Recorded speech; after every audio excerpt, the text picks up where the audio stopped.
Have you wasted a whole day playing Flight Wheel? Now there's Turd! Turd combines the flight of a bird with the crawling of a turtle to create the only flight wheel that slowly comes back. First, throw your turd. Watch it soar up to a half-mile away. When it lands, its turtle legs will extend, and Turd will begin his long trek home. While Turd sluggishly returns, you can spend your day paying bills. Register yourself online. Plan tomorrow's work. Sort some coins. Repay old bills. Call your brother. Stare.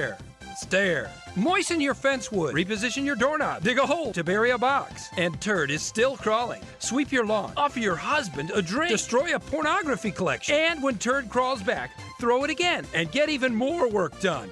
Thanks for letting me get my work done, Turd. Turd, a Cinco toy. TBTL. I'm going to give you what I call the tickle test. If you pass that, then we can carry on with the procedure. If you believed in anything, you would realize this is why people go to hell. Here I am. Am I here? You know it. You know. This is Mr. Senior Love Daddy doing the nasty to your ears to the nasty. Eyes only play the platters that matter, the matters they platter.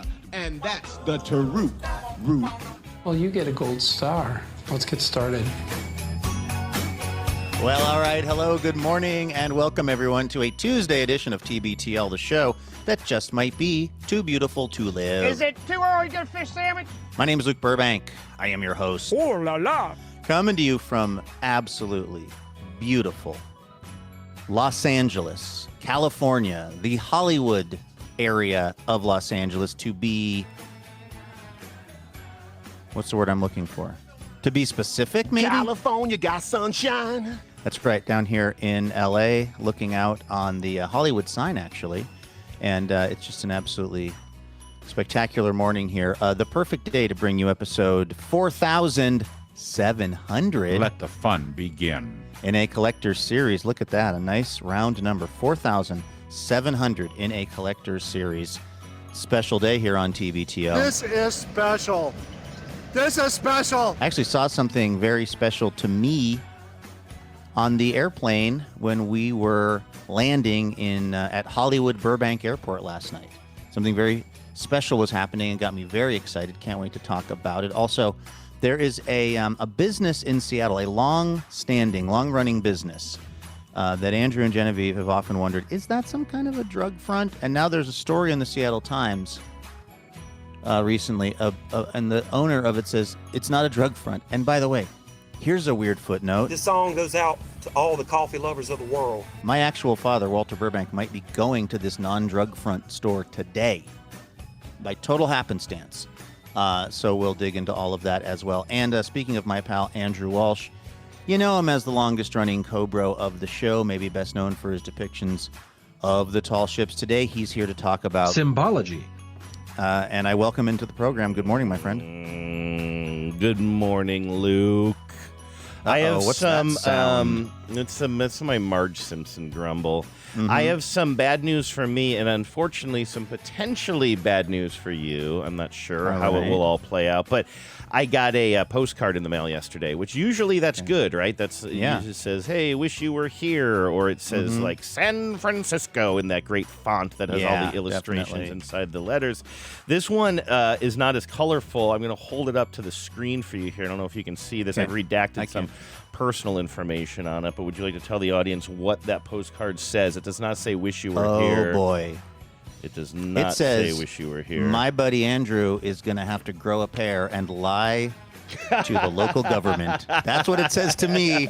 That's all I can see, sir. It's a jury duty summons. Official jury duty notice, juror badge. It says that I need to respond, let's see here, by the 22nd of April. Today is the 7th, so that's in like a week and a half or a couple of weeks. I'm not good with math, but it says you've been summoned for jury service with King County Superior Court at one of 3 possible locations on April 29th. You're required to respond to this notice through the juror portal. Say juror portal. Yes. I am not an urban juror. I am a rural juror, and I use your portal.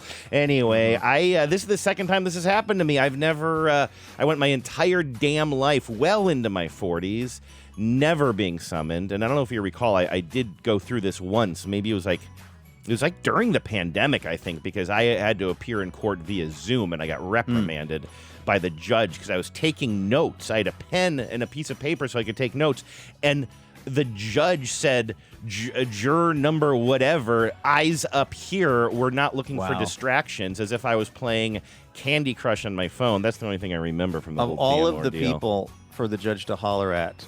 I was taking notes. I was ready. I was locked in. And it's like, no, look at him. He's playing on his phone or something. And I told you these activist judges, Andrew. That's and what I've been saying. They're trying to get internet famous with their tough talking ways, and I don't appreciate him treating my friend Andrew like that. Thank you. You've obviously got to send it in, but my hope is that when they find out that you're a high profile podcaster, they'll I don't know if it'd be the defense or the prosecution, but that somebody will get you stricken from the voir dire process. Hopefully both sides. Nobody wants any part of this.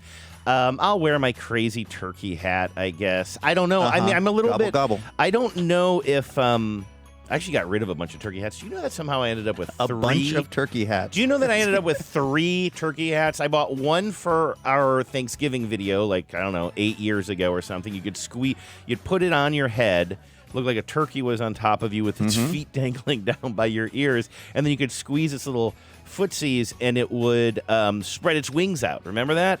But then eventually I thought that I'd played that out. I wore that like 3 years in a row. So I got a new one that looked almost exactly alike without some of the functionality. Then at some sort of gift exchange white elephant thing, I ended up with a third one that looked like a cooked turkey that you could wear on your head. And I'll be honest with you, didn't like that one. I found it to be a little bit grim, a little bit grotesque. And I believe we've sent them all off to Goodwill now. Here's my question. Were you, when we did that show, that famous Thanksgiving show years ago, again, possibly during the pandemic, oh, this is the podcast, the one where I looked cute at myself? Well, you always look cute, but no, it was electrocuted myself. Yes. Oh, I thought you said where you looked cute at yourself. I wasn't sure if you really misunderstood me because I was mumbling, or if you were just making a joke, which is kind of. No, I heard electrocute as looked cute. Sorry, no, I was mumbling that. I was one. Yeah. Yes, I am talking about that when Carrie and I were cooking Thanksgiving stuff at our house, and you and Vives were cooking Thanksgiving stuff at your house, and we were recording all of it. And you were shocked. You got electrocuted. You got electrocuted by your stove. And my question is, because we didn't have eyes on each other, if I remember right, I think it was all audio. Were you wearing one of the turkey hats when this happened? Because that's a totally different mental image for me now. You on the ground, tugging at the feet of the turkey so that it would trying to fly away from the pain as you've defibrillated yourself accidentally. No, you weren't wearing the hat. The hats came later. Those were for videos that you and I had sent out during Thanksgiving time. So we did that a few years, and so that's why I bought it. It was all for the video, Luke. It was all for the gram. You got to do it for the gram. You got to do it for the likes. You got to do it for for the gram. Listen, can I go back to jury duty for a second? I have a real question for you. No joke, the only time I did this, it was during the pandemic. I don't know what phase, but obviously it was during a time where everybody was comfortable doing everything via Zoom. But this specifically says you have been summoned, blah, blah, blah, to appear at one of 3 possible locations on 4/29. Do you think one of those locations could be my studio, or are we all back in person now? I don't know the answer to that because I have not been summoned for jury duty in many years. My sense is, I think juries are back, IRL these days, which is kind of, it raises some interesting. There's sort of pros and cons to it, right? Because there is an access issue, and when this stuff could happen on Zoom, there was certainly more people could do jury duty, which I guess is a good thing. But also, you wonder what that process of deliberation is like when everyone's in a room together versus everybody is on Zoom screens, and you wonder what sort of impact that has on the kinds of verdicts that juries come to. I don't know the answer to this, but I feel like there's some there's some upside to people not having to go all the way to downtown Seattle to be a part of this process, but then also maybe you lose something if everyone's at their house playing Hex Empire like you would do. Despite how many times the judge admonishes you. If it pleases the court, I was taking notes. I want to say if it pleases the court. So that I'm going to put together a list of things, a little bingo list of things that I would like to do. Yes. I'm being serious here when I say, believe it or not, I think I started that question by saying, by hoping the answer would be, yeah, you can probably do it from your studio. I think that's probably unlikely in this day and age. It does seem like they would demand people to be there if possible. And secondly, you know what, Luke? I think I want it that way. I'm going to write a song. I want it that way. Like, I am realizing something here. I kind of like, it's going to sound like I'm making a joke, like I want to be institutionalized. That's not what I mean. But I kind of like institutions. Like, it's been a long time since I've been to a school or even like an auditorium to vote. Like we used to do that. We used to go to an auditorium in a high school or a gymnasium. Depending. Yeah, I think that's maybe what I meant, a gymnasium. And I like that feeling. And you know, back when I worked at New Hampshire Public Radio, it was rare, but every now and then I would go to the courthouse or I would go to the state house or whatever. And I have fewer and fewer reasons to do that these days. So maybe I just sort of need to embrace this and like I'll go in and I'll let you know what it's like. Now, I just don't know what it's going to mean for our recording schedule or if I'm going to have to get one of those little, booths in the, is it booths or booths in the courthouse, like a media booth where I can report. Yeah, you'll be like an AP radio reporter from the 70s and 80s. You'll be dashing out of the courthouse and then running into the booth and then filing your spot. I'm going to say, I got to get my Totenberg on. I like that. I mean, here, the other, like, first of all, I think it would be interesting content. It would obviously shift our recording schedule, which I'm fine with. The downside is, from what I know about the process, I don't think that you're allowed to talk about the case, which would be the most interesting thing that was happening in real time. I remember last time I had to be careful, But, and listen, I would be very interested in being, if we didn't have this kind of a job where we, and again, how do I put this? Obviously, the idea of a jury of your peers is a sort of fundamental element of the United States justice system. just though it may be or not be, but may or may not be. But you know what I mean? Like this, we need to have these juries. That's just how the system is designed. And yet I feel like there are certain kinds of jobs that lend themselves to doing jury duty and other kinds of jobs that sort of don't. And like, I don't want to get into what's going to make it sound like I'm saying some jobs are important and other jobs are not important. And that's not what I mean at all, because Lord knows this ain't that important, despite what the listeners tell us, Andrew.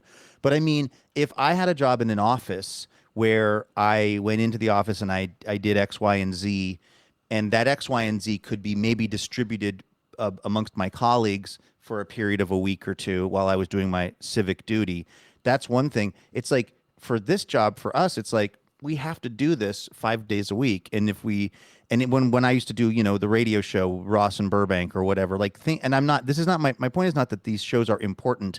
The point is that they're not a kind of job where if you're not there, it's as easy to spread the work amongst other people that do something similar to you. It's a weirdly solipsistic kind of a deal to be like a radio host that has to go do the radio 5 days a week, or a podcast host who has to do the podcast 5 days a week. I'm not saying that you should have some special dispensation, but I'm just saying there are jobs where I think the jury duty, like, let me put it this way. I have friends, we actually have a mutual friend who was on a jury for like months. I don't know if you remember back when this person was on that jury. I don't know if you do? I don't know that I do. Oh, yeah. I have to say they were really interested in the case. They were having a great time. They were getting their normal paycheck. They were the stuff that their job responsibilities were being handled by other people because that's life. We got jury duty. And it honestly didn't seem like a terrible deal for them. I would love to be on a jury. I'd love to be on a jury in a really interesting case to just kind of like see all the evidence and see the way that the attorneys behave and stuff, But I just don't know. I don't know how we would be able to do all of this. I guess we just have to record the show at night. I guess it's not that big of a deal. Yeah, something. We'll figure it out. I'll let you know how it goes, but it does seem like it. According to what I'm reading here, I'm gonna enter this portal later today, Luke, and then I said something mean about portals on Blue Sky the other day, but I deleted it. What? I was very crabby. Were you worried that the big portal was going to come for you? I don't want to get into the details of this, but when I'm filing my taxes now, we do it. Right. We use a CPA who I actually like. She makes it's whatever. It's fine. It's just it's like, oh, okay, pay me to do your taxes, and then you go into their portal, and it's just kind of like, are you kidding me? Now the thing is, right. Why am I doing all of this stuff? I finally went into the portal last night, and it turns out actually it was so simplified over last year, but I was a little bit irritated about the login process about something, and I had asked her, I think every year I ask her the same thing, which is a little bit passive aggressive, like, is this really the way it's supposed to work? And this year she responded back like, yes, thank you for reaching out. And I was like, okay, I've reached my limit of passive aggressive. Seriously, this is the best way you can set up this portal. The beginning of a social engineering attack. And so I was really crabby about having to do my taxes, about portals in general, and you'll be happy to know, I don't even know what game this was, but I was incredibly frustrated at what was going on my TV set with the Mariners at the moment. Oh, and that's just called the default setting. Yeah, right. And so I just tweeted on Blue Sky, which I just don't worry about the verbiage there. I tweeted on Blue Sky something like, if you have a client portal, I promise you your client portal sucks, which is a very harsh, very salty, unfunny, crabby thing to say. I don't like people who only use social media to complain about things. In fact, I think you're going to, other than sports complaining, which I try to be humorous about, I don't think you're going to find a lot of complaining on my social media feeds. But that was one that was just straight up like, I'm cranky right now. I'm hangry. I'm tired. I'm cold. I'm hungry. I just I just was like venting. But then I eventually wrote underneath it, this is more about the Mariners than about my tax portal. And then I deleted the whole thing a day later. So anyway, I will go into this jury duty portal. They should kick me off Maybe the jury if you call just it for jury that. duty, they'll kick you off. I'm like, I'm here for dirty jury duty. I'm here for dirty I'm a duty. juror here for dirty Judy. Where's Dirty Judy? Where's Dirty Judy? And then they will kick me off. Yeah, I'm going to bring my own little gavel. You know, I was, as you saw on the Criminals, Andrew, I was on an airplane last night, but I did have access to the Mariner game because I was listening to it on the on the broadcast on my phone with the Wi-Fi on the plane. But I was sort of a captive audience of one. I was just on the airplane listening to the game, becoming deeply frustrated, and then just sending. I felt a little bad because there was, and again, I can't see what Durs is posting, but there was just like, as far as what I could see, it's only basically texts from me, and it's me just being sour, and I don't want to be that energy in the text chain. It was, it wasn't my greatest moment, but let me tell you, as the Mariners had lost, and I was really seething, something very cool for me happened as our plane was on its way to land in Burbank Airport. Now, let me just take you back to a few weeks ago when you were in Hawaii and I was in Florida, and I was actually staying on what is called the Space Coast. And I didn't even know this, but one of my Uber drivers was saying, oh, yeah, there's a lot of like pretty cool launches that happen out here from time to time. I said, oh, man, I wish I was going to be here for one. Little did I know that like a week later was the Artemis 2 launch from right where I was. And I mean, that's not just any old launch. That is like, we're all hearing about it. I mean, this is incredible. The astronauts on the Artemis 2 have now traveled further from Earth than any other human beings ever, which is just kind of incredible. Don't even get me started. I don't know if you saw this thing yesterday of the astronauts, I guess, essentially asking if it was okay if they named this particular crater after the late wife of, I think, the astronaut who's the captain of the mission. Do I have that part right? I don't know that it's the captain of the mission, but it's one of the astronauts up there, and her name was Carol. Did you hear the audio of it? When they're asking and Andrew, if I talk about it, I'll start crying. You heard it? Yeah. So for listeners who didn't hear it, because I had read about it, the New York Times actually had it was just one of those really nice write-ups of basically everything that happened over the past 48, 24 hours with Artemis 2. And it was one of those things that was just like a little bit droll. It said like they were further before reconnecting with the I'm trying to, how many people are on Earth? Mission Luke? control. It was something about and then they reconnect. They said something like very casually about reconnecting with how many people However are on many Earth. Yeah, I can't even people it remember. is. Yeah, 8, I think. Anyway, that's going to be way wrong. I'm so bad with population numbers. But it was a really sweet write-up, and I read about this naming of this crater for Carol, for this woman, the spouse of somebody who was, one of these astronauts, died back in 2020, I want to say, of cancer. And the article mentioned that the astronaut who was you have to ask permission for this because it's still an official thing, right? And and now you've heard it, and I'm not trying to make you choke up, or me either, but the astronaut who's making this official request to Mission Control is choking up, but then has to do something very official, which is spell out the name too, which is spell out her name, which is something you probably have to do to be very clear when you're communicating from space. But it's also, it's both so practical and so emotional at the same time. Boy, did that get me. Boy, did that get me.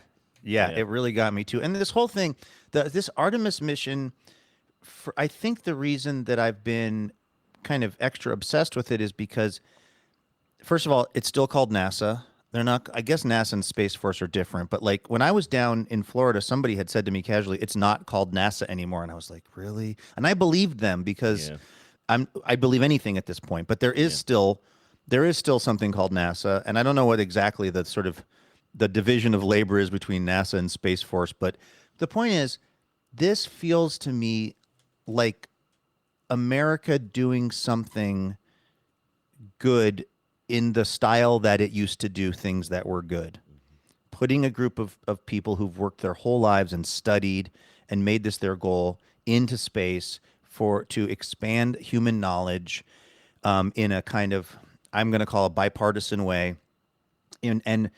And it's just it reminds me of a better time in this country. And so I just have a lot emotionally riding on it very weirdly. But this was the thing. So I didn't get to see Artemis 2 take off, but this is what I was seeing on TikTok, which I was very jealous of.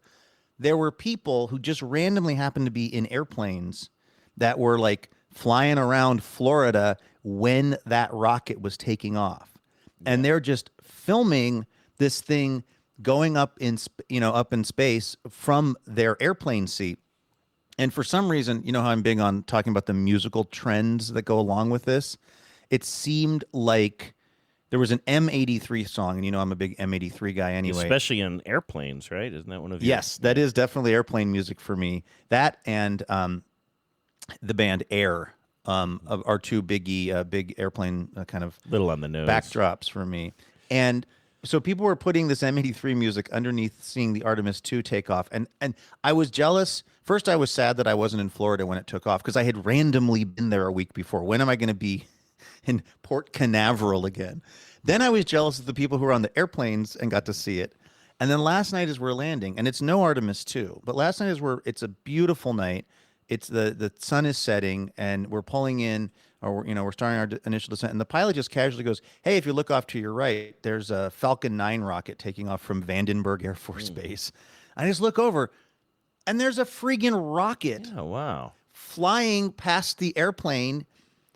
Now, sadly, it's I think taking satellites up for Elon Musk for Starlink. Yeah. But regardless, putting the politics of Elon Musk aside, the fact that I got to see a rocket. I've never seen a rocket take off, and they do this crazy thing where, and I was reading about this the other day as it related to Artemis. You think about a rocket, if you're me, as taking off and going straight up in the air, like it's just going to go straight up into space, and that's what it's going to do. But actually, once they've taken off, they actually start angling, and that has to do with the, I think, density of the atmosphere. And it also has to do with, I think, just like the trajectory they're going to be on. But it's kind of counterintuitive because I think of rockets as being like they start off on the ground and then they just go north. Mm-hmm. But they don't actually. They kind of go, they start going almost as in like they're going to be, well, eventually sort of circling the Earth. So this rocket, I was just seeing this like white, red, the kind of like the southbound end of this northbound or this eastbound rocket just pulsing, and all of this evaporation coming off of it, and it just like doing this incredible like kind of corkscrew looking thing as it goes out into the atmosphere. It was incredibly cool, and it completely wiped out my anger about the Mariners being terrible at baseball. So I was very, very excited by that last night. And it was like totally out of the blue. Like I had no idea that was going to happen. But I had been specifically walking around a little bit jealous of people who had seen a rocket launch recently. And here I was seeing a rocket launch. Yeah, I was, while you're telling that story, I was scrubbing around, and I wish I could find the specific audio and video that I had watched, I don't know, last week at some point, where it was one of those, pieces of footage where somebody is shooting out the window on the airplane they're on, and you can see the launch, but you can hear the people talking about it, and like, are you taking? I heard somebody saying the classic thing that is probably caught on so many cell phone videos, which is, are you taking photos or video? I heard like a husband say that to somebody, but then the pilot comes on and. One of those like I've flown in and out of Florida, X number of times in my life. I've always wanted to see something like this, and I've never had the opportunity. And now I'm seeing one of the most magical moments. It was like again, kind of emotional, and that idea of. What you're talking about, like you're getting upset about, a game, and really, I mean, that's the thing about, I'm not somebody who is like a big space geek, as you know, but these types of stories really literally put everything in perspective, right? They put the earth, put the world's problems in perspective. And I will just say, like, I don't know how to articulate this, and you and I are both like on the edge of tears anyway, just with our emotions. Yeah, right. A combination of living in America. That's my resting state right now. A combination of living in America in 2026 and low T has really created an interesting dynamic on this program. Yeah. Thanks for listening, everybody. We're entering the weeping years. We'll get to the dazzling donors in just a minute, but first, let me remind you why you listen. No, we're gonna thank some dazzling keeners. I was listening, like all of the Irish what is that? Funeral. Irish funeral crying. Yeah, keening. I didn't know that word, but also I'm trying to figure out. I backed myself into having to talk about this, and I don't have a good articulate way of doing it. But the headlines today were bonkers in a lot of different ways. And then I happened to listen to. Actually, our old friend Tracy Mumford's 8-minute New York Times, the headlines, which I don't actually usually listen to that, and I didn't recognize that it was Tracy until the end of she read, because I was like, oh, I like this read. And I was like, I'm so glad they're not just like using like AI reads or whatever. And then at the end, she's like, Tracy Mumford. I'm like, oh, I know her. We used to work with her. But anyway, like that New York Times, it's a roundup of the main headlines of the day. I think there were like 4 of them today, and one was like just the unbelievably, unprecedentedly awful stuff coming out of the president's mouth in threatening another nation. The next one was all about piqued and his literal holy war, and the background on that. Another one was campaign fundraising, I think, whatever. But then, and I think I'm missing one. But then the last one was this Artemis news, and then that's I think where I heard that pilot talking, or that astronaut talking, and getting emotional, and me getting emotional. And there was something about, and this is where I don't know how to express what I want to express, but I'm hoping you can just go with me here. I heard 4 or at least 3 of the most upsetting headlines. And that's a lot to say in 2026, by the way. Yeah. 3 of the most upsetting headlines you could possibly imagine. Get to J.D. Vance in Hungary to help push No, that was the other Orban. one. No, that was it. Yes, thank you. Did you listen to the headlines today, or you just knew that that's the big headline? I just remember that from the Times today. Yeah, like, of course. Are you flipping kidding me? That's what I mean. Like, we're just going full, like, wrong side of history on everything. Yes. Literally, then we're hearing about how our Secretary of War, the funny socks guy, actually celebrates the holy war between the Christians and the Muslims back in the Crusades. The Crusades. I could not think of the word Crusades. He's a Crusades guy? He has a tattoo of like whatever the Christians said during the Crusades. Like, it was. Can he just go back to being drunk at a bar? Oh, I don't think he stopped. I mean, without the job title, Right. Can he go back to just being a menace to whoever's working at the bar at the Radisson, Right. and not apply his worldviews to what our army, our military? I mean, golly. Yes, and then yeah. Anyway, so all of that, and then it ends with this Artemis story, and I was just trying to, I don't know, balance all of it in my head, and I was thinking about some of the previously most turbulent times in America, and thinking about the 1960s and all of the soldiers who were dying during a war, as well as all of the assassinations that were going on in this country, but at the same time the space race was going on. These weren't articulate thoughts I was having in my kitchen while I was making the coffee, but I was just like, I don't know, I was sort of trying to balance things in my head and just thinking, what a goddamn day for the news. And I this is where things get a little bit weird, but I blamed Tracy for a lot of it. And that is probably not totally fair, but come on, because there was something in man. her voice where she was like, you could tell she was digging that this was a big news day. And it's like, come on. I mean, I understand that this is a good day for the person who reads the headlines at the New York Times.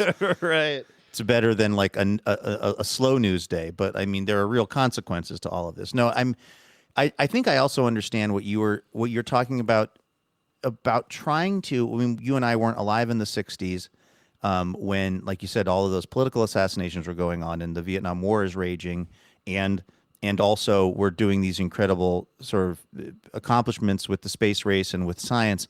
I think that what you're trying to think about, what you're trying to figure out is like, was it as bad then as it is now? And did the science help save it? And does that mean this can be somehow saved? Or like, at least that's what I'm always trying to figure out is like, is this the worst ever?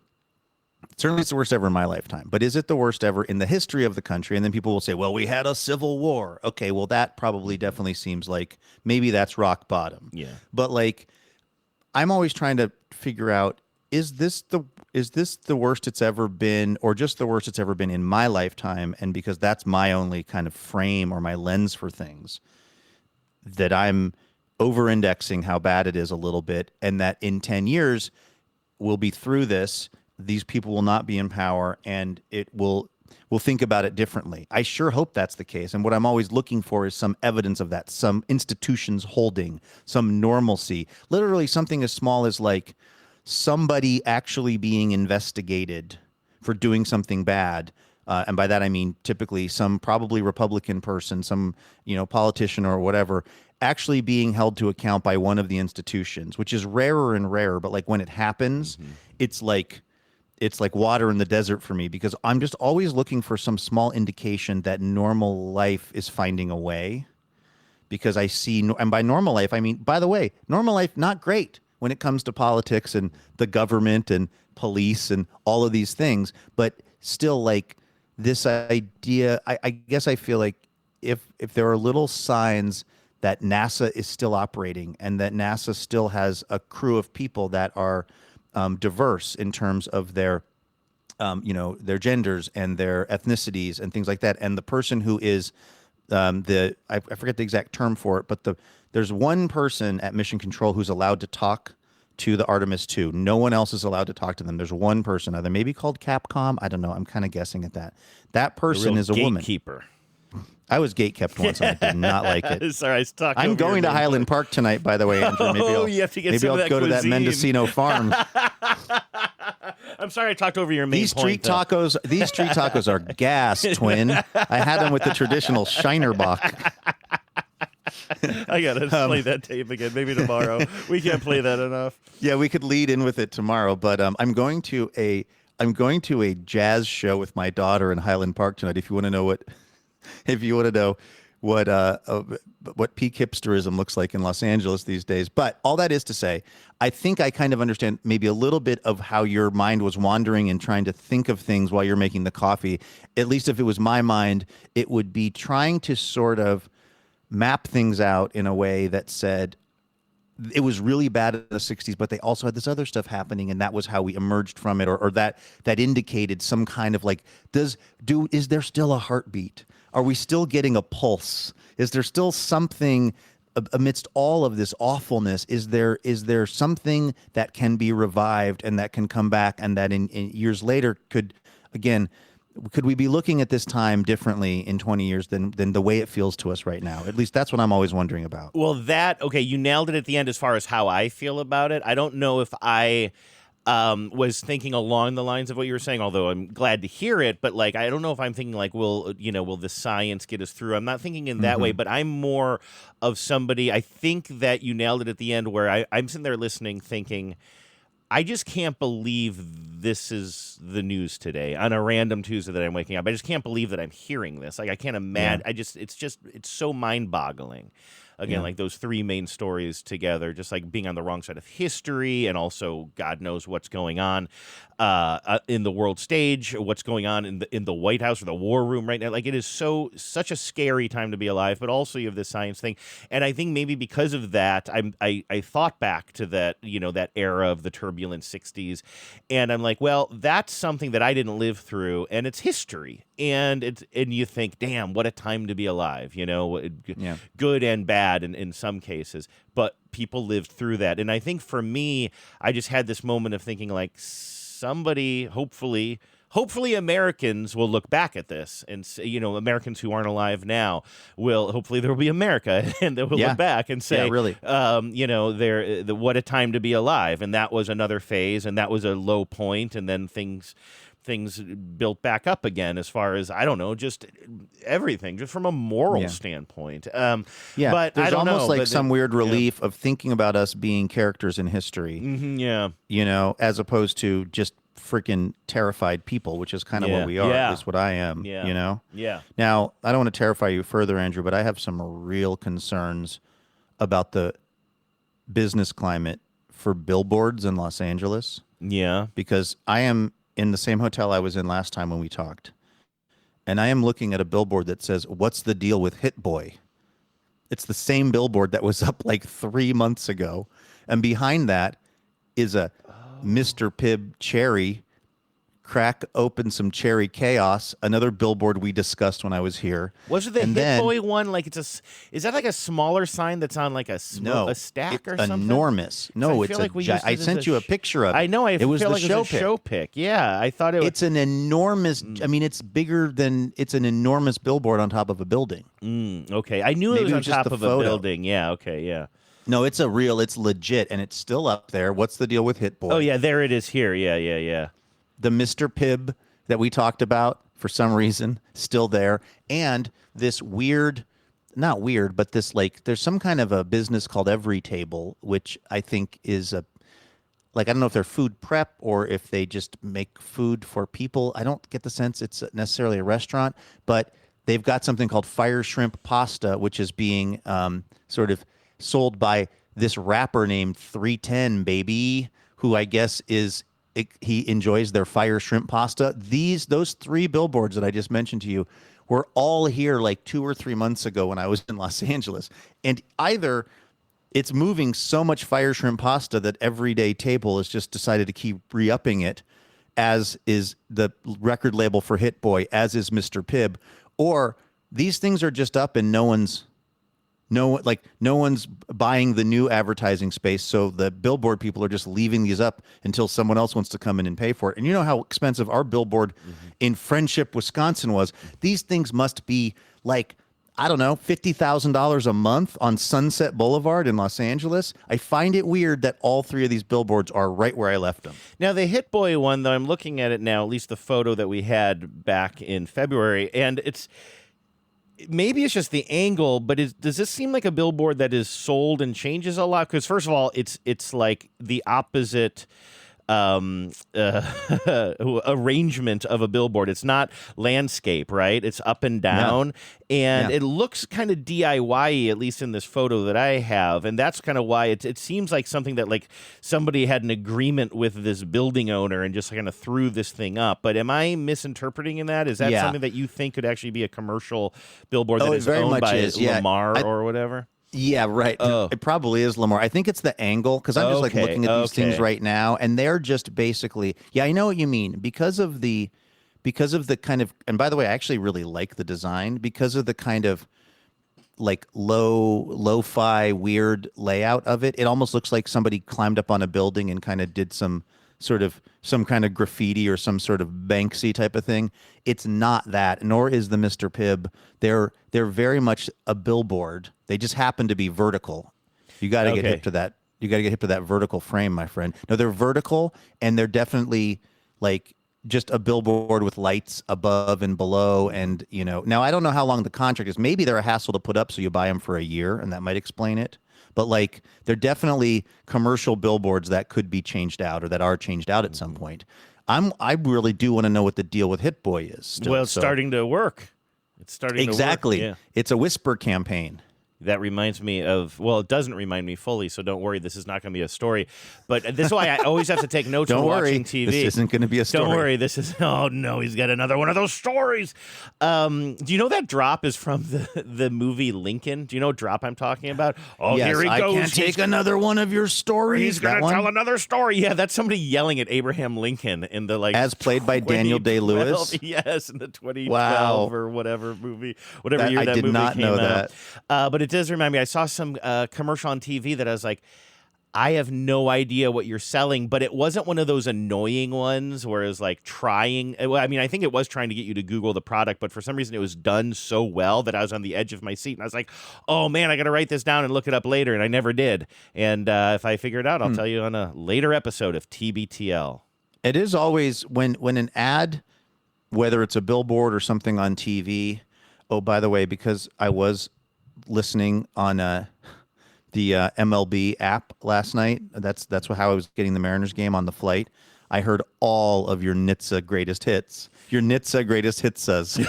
Did you hear the COVID one? The COVID No, song? I didn't hear depression. But also, I wasn't in Washington State. I was in California, and I wonder if it knew that from a geo fencing standpoint. Well, you know what's weird is I heard a really dark one yesterday, and I was listening here in Washington, obviously, but I might not have been listening to a local game. I might have been listening to, I think I was listening to the Mariners game. I really do. And they had an ad that was about like, do you know somebody with guns who also does not seem like they're dealing with life very well right now? You should like have a talk with them. It was like a really, a serious issue. And I understand why there's a PSA for it. I don't mean to make light of it, but it was also just like, oh my God, this is so dark while I'm listening to this. But then at the end, it was like a PSA for the Chicago area. It specifically was for some sort of Chicago PSA outreach campaign. I was like, what is going on with their digibytes that I'm getting this served to me here in Washington State? But I have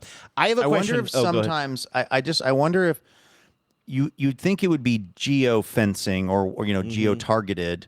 But I wonder if sometimes, but you were listening to the Mariner game. You weren't, it was. There is a chance I was listening to the Royals game, but I know there was no Chicago connection to it. Gotcha. Okay. Yeah. Well, then my theory's out the window. What were you going to say? Well, this is really taking it to Boringtown. Oh, shoot. No, you know what? I was going to ask you a question that's boring about the way you're listening and watching baseball games. But you know what? We're on a little bit of a timeline today. And my God, if once in my life I thought about the interest of the listeners, now would be the time to do it. So I'll talk to you about that another time. Stay tuned tomorrow. That's a fitting lead into thanking the people paying for this whole operation. We was hoping for some razzle-dazzle. Razzle-dazzle. That's right, man. Razzle-dazzle. On your mark. On your mark. Get set. Get set. Now ready. Ready. Go. Everybody razzle-dazzle. All right, let's go ahead and thank a couple of dazzling donors. These folks are donating dough every month to the program, and it's what pays for this whole thing. This is 100% listener supported. This is how it's my job and Andrew's job and John Sklaroff's job, and how we can bring you TBTL 4,700 episodes. It's a lot. It's a lot.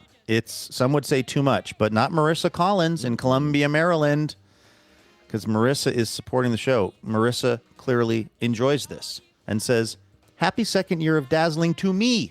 It's been an exceedingly rough year to be a federal employee. Yeah. Second federal employee, I believe, of the week, Andrew. I think yesterday we had a federal employee as well who was a dazzling donor. Indeed we did, yes. I give thanks to TBTL for being a warm, welcoming, and funny escape for my brain during my daily commutes to and from the office every day. I'm literally begging every American adult listening to check their voter registration at vote.org and then vote in both the primary and the general election this year, even if your candidates aren't the most inspiring individuals who ever ran for office. Remember that voting is a responsibility as well as a right. Get out there and pull those levers. Love that. Absolutely, Marissa. Listen, as a man, and I think I can say that, as a man who once was on this very show saying, does voting really matter? I have seen the light, and I very much not saying that anymore. Voting does matter, and we got to get everybody voting. Even if they're not voting for the things that I want, I just want there to be the most voting possible, because I think that will eventually lead us to better outcomes. Disengagement seems like a big threat to our political process these days.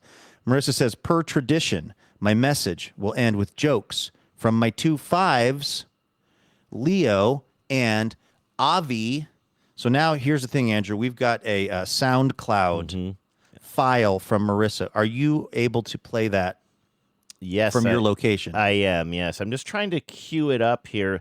SoundCloud is sort of one of those difficult, you would think it would be, its whole thing is to play sound. I've heard you're blowing up on SoundCloud. I am. Oh my God, did I tell you about the comments we get when we post our podcast to SoundCloud? Yes. Yeah. People will be like, oh man, fire. Oops, whoa, that's the Dazzling Donor music. People will be like, or bots, I assume, will comment like, fire track, I can get you airplay. And it's like, you think our podcast about commercials is a fire track? What is going on there?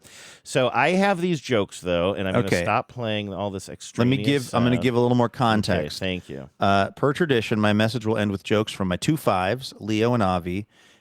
Leo is 13 and Avi is 9. Enjoy these age-appropriate jokes. Now, my age-appropriate or their age-appropriate? I think all age-appropriate jokes. So, okay.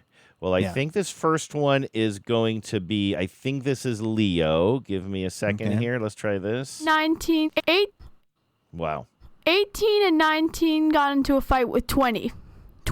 Okay. That's good. Now let's try this one here, see if this works. Hopefully it's not the same one. What do you get when you cross a magician and a dog? Okay, Abracadabra. Ooh. That's pretty good. That's really good. That's really good. By the way, can I take my dog to jury duty? I meant to ask that before. That's what I was thinking, question. since I think your whole personality is now going to be dog dad. Yeah, you should say, as a dog dad, I don't know if I feel comfortable leaving the dog alone all day while I'm down here trying to, turn the wheels of justice. That really might be a thing. That actually might be a thing too. Yeah, absolutely. Anyway, I love those Marissa, jokes, and thank you. We Marissa. love it, and we thank you for your support. And again, a good reminder that we have a lot of friends and listeners and people in the world who are federal employees who are going through it. Here I am crying about Artemis 2, and yet I'm not in the direct crosshairs of this government the way that a lot of our friends and listeners are. So thinking about you, Marissa, and thank you for the comedy, the much needed comedy, Leo and Avi. Maestro? On your mark. On your mark. Get set. Get set. Now ready. Ready. Go. Everybody rattle, daddle. Look who it is. It's Megan Yoho in Charlotte, North Carolina. Megan, hello. Megan spells her name with Megan. an H, by the way, in case you were curious, listeners. Yes, but it's pronounced Megan. Megan writes the pronouncer Meggin. That's right. So it's not Meghan. It's not Meghan. No, it's Megan, and it's Yoho. And Megan is saying, hi, Luke, Andrew, and John, and the tens of listeners. Like you three, I recently went independent and opened my own therapy practice in Charlotte called Equilibrium Counseling. Nice. Congratulations, Megan. That's awesome. Good name, too, by the way. I think that's what we're all seeking. It's hard to find at times, but equilibrium is that's a lofty goal. I want to give a shout out to Andrew and Genevieve for providing one of my most successful recommendations, the alphabet game. Oh, to help you fall asleep. Oh, right. I teach it to pretty much all of my clients who struggle with sleep on set, and the vast majority report success with it. Myself, I find the Taylor Swift discography gets the job done. So for folks that don't remember, Andrew, can you remind us of the alphabet game? Yeah, I can't do it with Taylor Swift songs or albums, but I will do it how I usually do it. Well, you might be able to with those puppies you've been eyeing. Right, exactly. With I usually do it with like celebrities or something. Or you come up with a genre of movie, like maybe 80s comedies, and then you try to think, okay, what's an 80s comedy that begins with the letter A? And then when you think of, I guess Animal House would be the 70s, but let's just say you came up with one good. Then you go on to B, then you go on to C. And usually you're asleep before you get too far into the game. And this is a perfect opportunity. I've been wanting to tell you, Luke, about how I've upped my game on this. The last time I was doing it, and we've talked about this a lot on the show, I was listing actors who had the same letter start their first and last names, like Alan Arkin, Bob Balaban, et cetera, et cetera. Well, now Chevy Chase. Chevy Chase is a good one for C. I don't think I even slotted that one in. Listen to what I'm doing now. This is madman stuff here, Luke. So I basically got through the whole alphabet. As in the tradition of madmanning? Not quite that. Okay. But this is the sign of a sick brain. So what I'm trying to do now is I'm trying to go through the alphabet, and I have not gotten very far. Thinking of actors' names. Actually, I had to just expand it out to famous people's names that they're. So in other words, I start with A and B. Is there an actor whose first name begins with A and last name begins with B? And then I think, okay, Annette Bening. Okay, now who's a B and a C? Okay, Bing Crosby. Okay. Whoa. That's good. Now, who is a C? Am I on C? Yeah, Cameron Diaz is my C and my D. Oh, and this is where things get a little bit TBTL-y. The only D and E name I can think of is Derek Erdman, Rapmaster Maurice. Rapmaster Maurice. It's the only D and E that I can think of. And then what? I got E, F. Oh, I like this. Edie Falco. And then F, G is Frank Gore. A football player, the running back. Oh, actually, so these don't have to be actors. These are just famous people. I had to expand it out because I couldn't. I just couldn't. I go more with Franklin Graham. Who's that? Andrew, have you? He's the guy that does. He's Billy Graham's son who does those commercials that you really didn't like on the radio, where he would make you pray during the Mariners games. My God, I completely forgot about those. Yeah. So anyway, I'm glad to know that people. Did you make that up? I had gone through the double letters, like all the Alan Arkins or whatever, and then I had to skip a few, like I could never come up with an I. And anyway, and so then I was like, well, I need to move on. I was doing that one for too long, and so I needed something new, and now I'm onto that. But it is like I don't even know if that one's putting me to sleep. It's so hard. I feel like that would lights me out because mostly just the trying to move from letter to letter. So it's like it's A B, and then I put the A B C, it's B C. Yeah. A, B, C, D, E, it's C, D. Because I am a person who still has to sing the alphabet song to remember. Again, if you ask me what comes first in the alphabet, B or Q, obviously I know that it's B. But if we get into the middle parts of the alphabet, if we get into any of the kind of like the less famous parts of the alphabet, I'm singing A, B, C, D, E, F, G in my head. So just the amount of times I'd have to go A, B, C, D, F, G, A, B, C, D, E, F, G, H, I. So H, I. H-I. Who do we have for H-I? H through N is going to be tough for you. I think H-I is where I'm stuck. G-H, though, to back up one, is George Harrison or George Hamilton, if you want to stick with actors. Or, of course, George Harrison, I think, has done some acting, but let's face it, he's not known as an actor. He was in Hard Day's Night. What if George Harrison came in? What's the one where, is George Harrison the one who gets his finger stuck in the vending machine? Is that Hard Day's Night? It's got my finger. It's been a long time since I've seen that, but I watched it a lot, and I don't remember that scene. It might not be Hard Day's Night. It might be another one, but I feel like there's one of those Beatles movies where one of the Beatles gets their hand stuck in a vending machine. That sounds like it would be Hard Day's Night, because it wouldn't be Help, I don't think. That one was too wacky. But also, maybe that seems more Ringo-coded. I mean, literally a ring. But, like, I just remember being a kid. If it's a ring, it is it is Help, because there's a ring, there's a big magical ring or a big expensive ring that is the heart of that. I just have some like very distant like memory of my childhood of watching one of those movies and there being a Beatle whose hand is stuck in some kind of. It looks like it's Ringo. It looks like it's Ringo. What's the funniest moment in the Beatles? And this is just some Facebook thread, but somebody wrote, I love the look that Paul gives Ringo when Ringo's hand gets captured in the vending machine in Help. Nice. In Help. So very good. There you go. Megan Yoho, our second dazzling donor today, says, the world is crazy right now, and I hope everyone finds ways to rest and care for themselves. TBTL has been one of the ways that I'm able to unwind, and I'm glad to be able to support it. Well, Megan, we are so glad to be something that helps you unwind, and we appreciate your support and we're thinking very good thoughts, and we're rooting very hard for equilibrium counseling and the fact that you've hung your shingle. Absolutely. I hope that's going really well for you. So thank you. We need more people like Megan in the world helping the rest of us find some kind of equilibrium.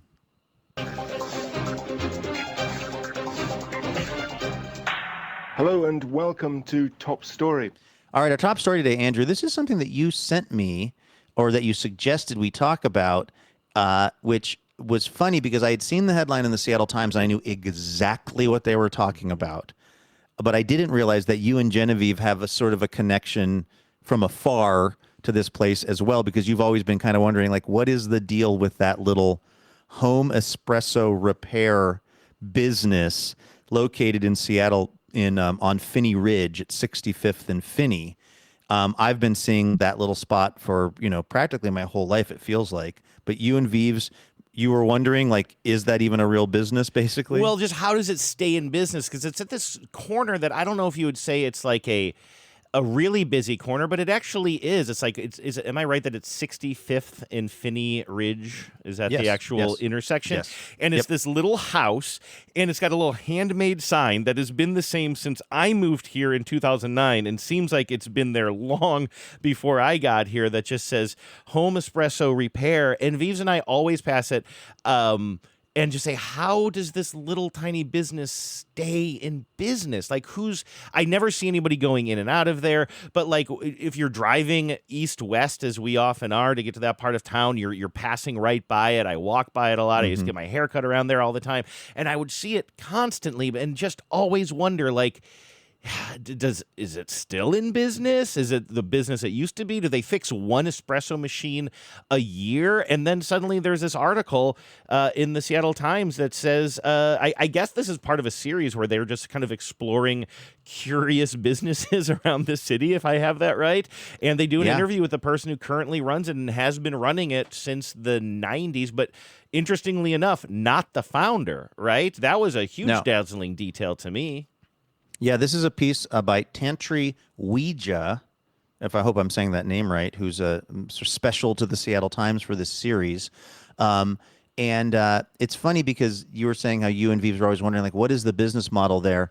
And this is the opening paragraph from Tantri's piece. Home Espresso Repair sits on in a weathered wood house on Finney Ridge, festooned by hand-painted signs that evoke an earlier, funkier era of Seattle. Driving by, you might wonder, is this business real? Quote, a lot of people think it's a front. I know, says owner William Stiles, who's helmed the business since 1999. They think we're laundering money. They're not laundering money. They are repairing home espresso kits, or machines rather, which is actually it's a niche thing. But as they explain in the article, it's actually very hard. This is one of the only places in the country that if you have a certain kind of home espresso machine, because there's a lot of things going on with these home espresso machines, and not like a Breville. They don't fix Brevilles. They don't. Those get sent back to the company. They don't fix sort of like Keurigs and things like that. There's a lot of the espresso machines that are maybe almost disposable. They're meant to be used and then they break and then you buy a new one. They're the ones that you might send back to the company. There's this other kind of niche though of a particular kind of espresso machine that this guy, William Stiles, is particularly, he worked at Starbucks for a long time, by the way, is he and his son, who works there as well, are particularly adept at fixing. Now, the whole thing was actually started by a woman named Joanne Crummick, whose name now is Lowry. Back then, I believe she was Crummick. And she, I believe, also was working at Starbucks, and then in her spare time was fixing espresso machines that were being brought to her, and she was doing it in her living, or she was doing it at her kitchen table. And the company was called Home Espresso Repair, aka her. Right, which that never occurred to me.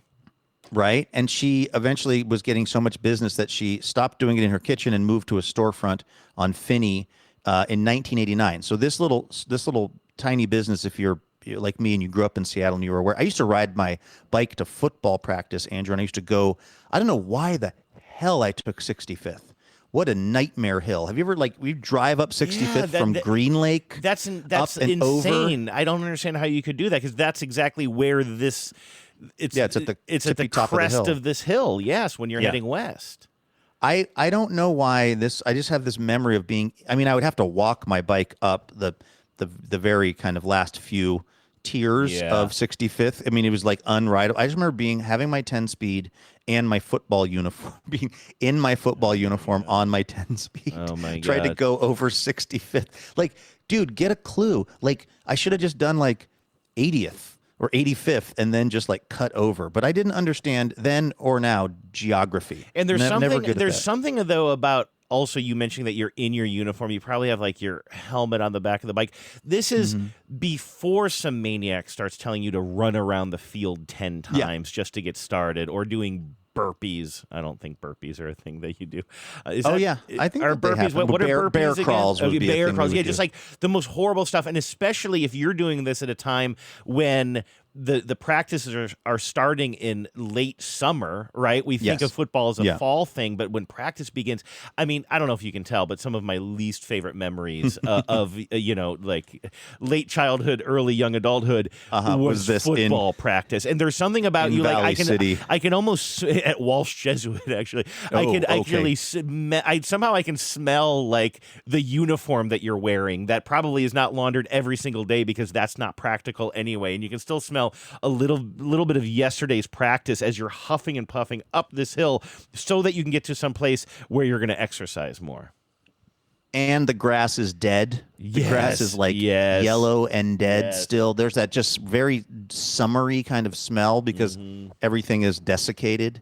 Well, here is why I remembered that story, because when I was growing up, as I have mentioned maybe up to 1 billion times on the show, we were, we were financially pretty strapped as a family, but there was one weird luxury that my parents were really into, and that was coffee and espresso. And they had my parents were the first people that I even at my fancy friends' houses, none of their parents had espresso machines.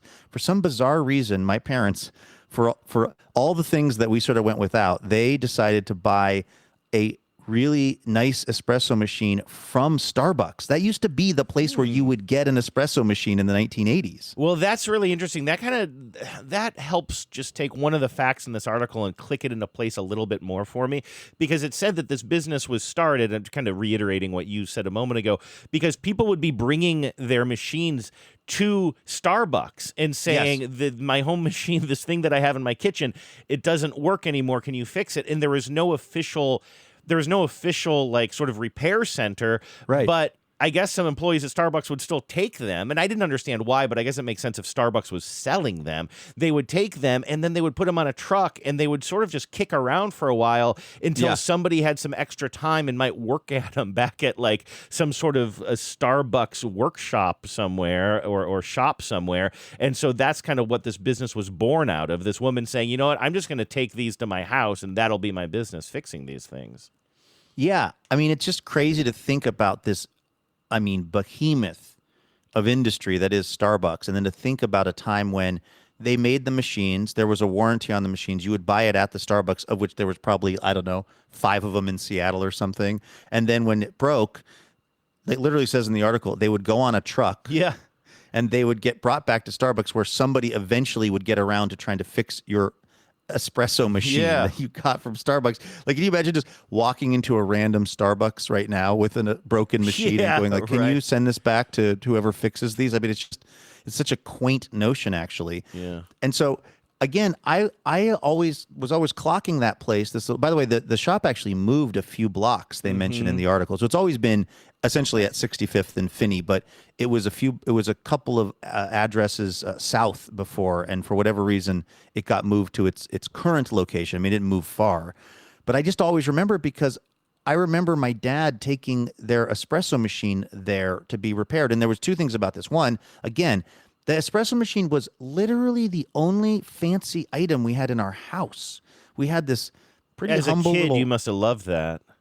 I mean, I did. I didn't like drink coffee. I didn't care about coffee, but I liked that we had we didn't get. I was kind of kidding because I thought you would be like, well, of all of the fancy things, why can't it be a TV? Why can't it be a jungle gym? I guess I wasn't even thinking about it in that way. I should have been. I was just like, well, at least there's one nice thing in this house. Yeah. We didn't get a I remember when we got a microwave. We got a microwave well after we had this espresso machine, and the microwave came from this place called, I think it came from Jaffco, which was down in South Center, which my Uncle Mike worked there. And there was a scratch and dent section, So basically, I think that the back of the microwave or the side of it was kind of like slightly punched in. So we got a deal on it. I remember when my dad brought this microwave in and set it up.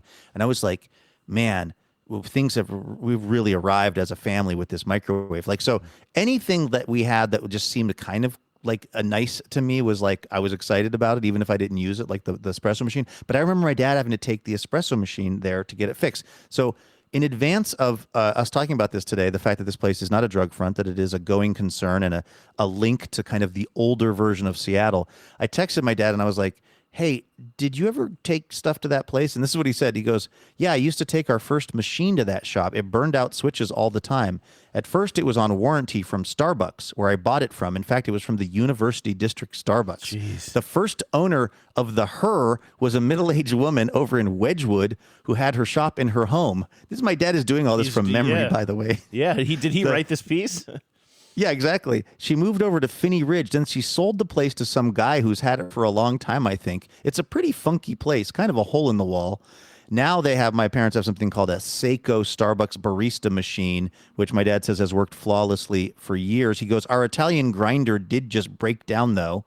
And so he said, in fact, I was actually thinking of stopping there today after I get done working at SPU to see if they have any of the parts I need. Wow. So what are the chances, Andrew, that on this Tuesday of all days that we're talking about this thing, Walt might actually be popping by this store to get some supplies to fix his Italian grinder? I wonder if people are tempted after reading about this in the paper just to pop by, even if they don't have a repair to be made, which is... And is that good or bad for the guy running the place? It's probably bad because he's probably just trying to get stuff done. But the article said something very tempting in it, which says, this is not a coffee shop. They don't sell coffee, but because they're always working on these machines, you can basically get the best shot of espresso in the city there. And so if you pop by just to get something fixed, there's a chance that you will be sipping some really, really good coffee.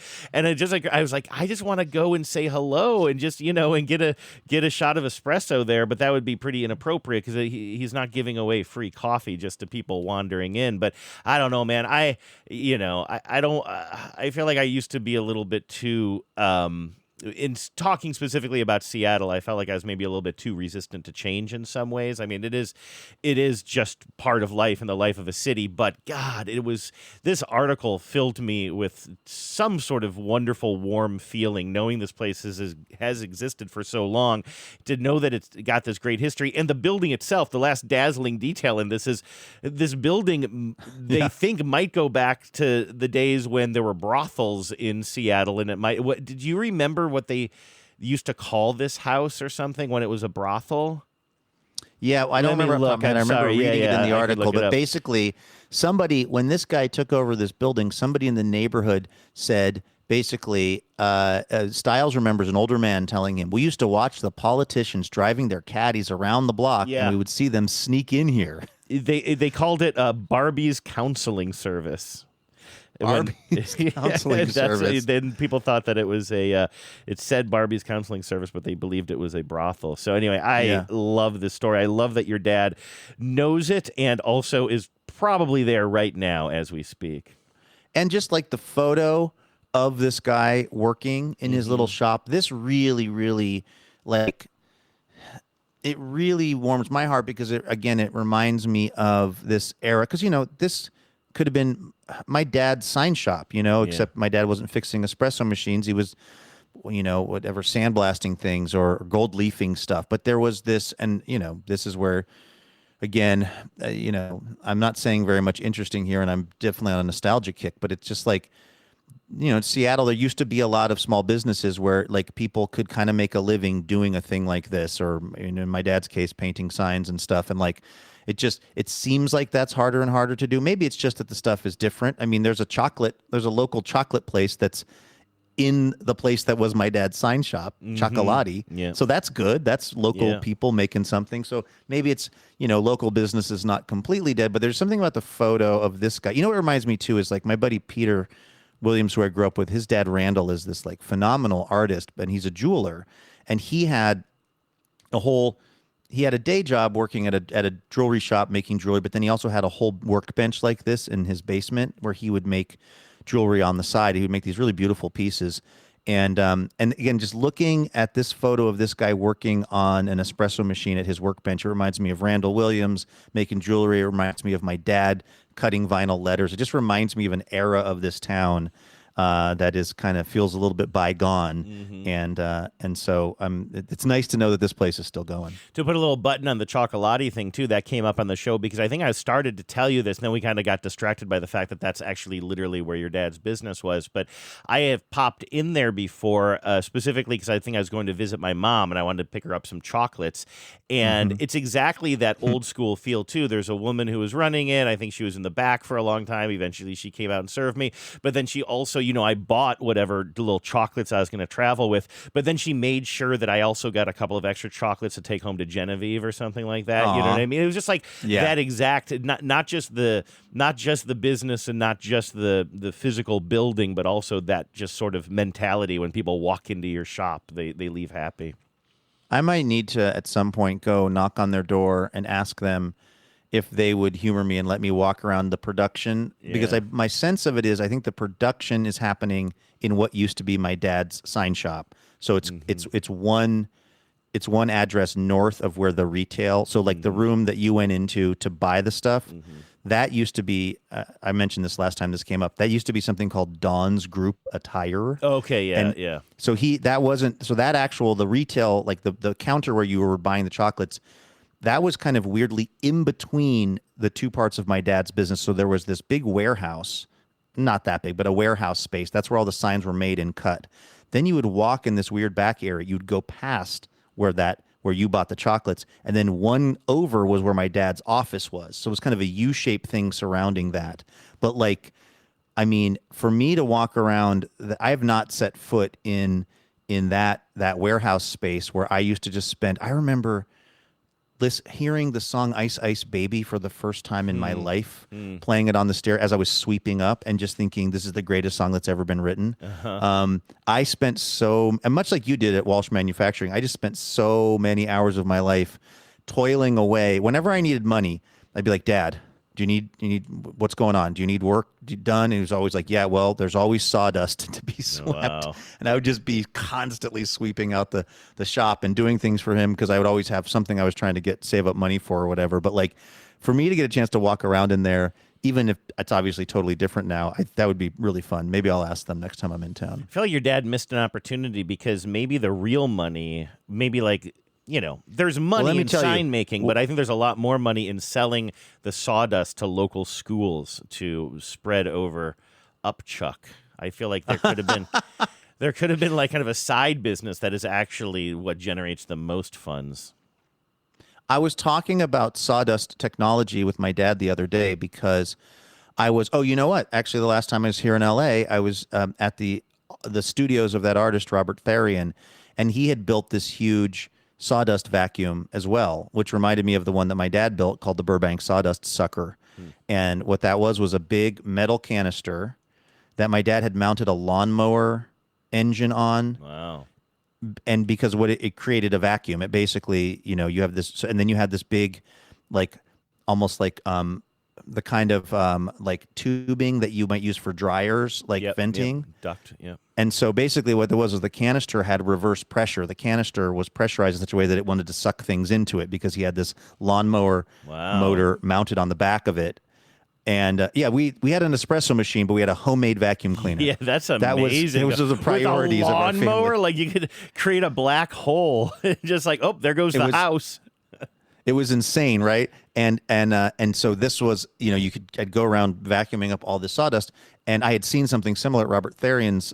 His, I don't think, used a lawnmower engine, but I was talking to my dad about it. He goes, "Oh yeah, one of the issues with that sawdust sucker was it was very possible it could have caught on fire because of how hot it could get and because of the sawdust." I was like, "That's what you had me using to vacuum the shop?"